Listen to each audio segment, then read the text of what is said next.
Welcome. Today we're talking with church members Paul and Becky Girouard. Paul and Becky, generosity is a big part of our Christian faith. What inspires you to be generous?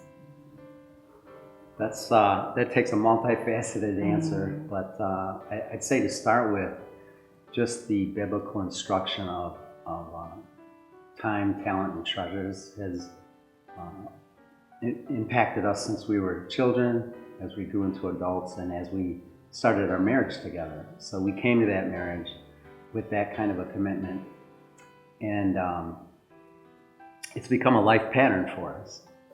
And it's been over 40 years, and it's been wonderful and rewarding.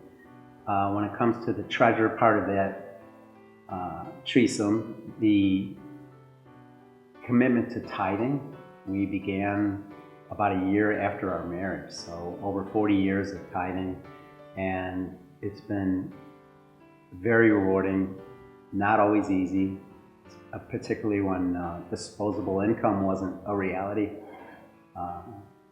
So lots of things have inspired that commitment.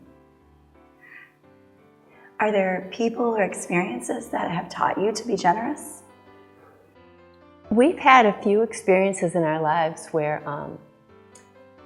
it became financially very challenging.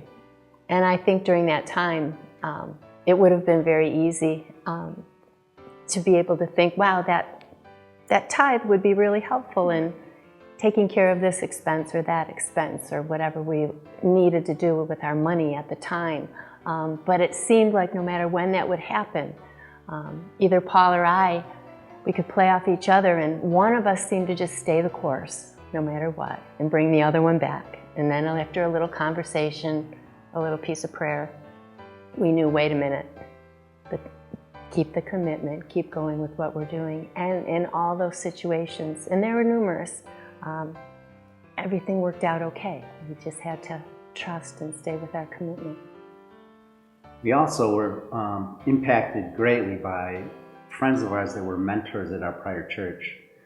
They were about 15 years older, and we were maybe 26 years old, and they stood up one day at church and gave a testimony of how tithing absolutely changed their life.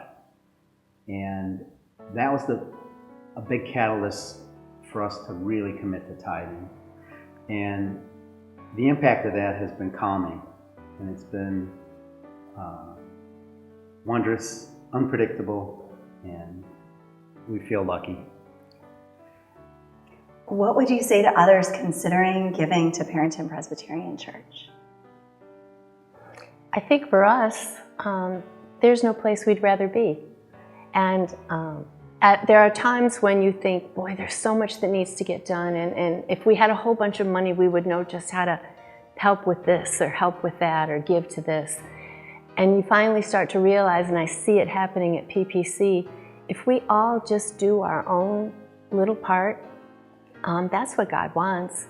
And I see it playing out every Sunday through the week at this church. What we do in mission, what we do with the Fifth Sunday meals, what we do when we reach out to folks that need us. It's all of us doing just a little bit, and then all of a sudden, great things are happening.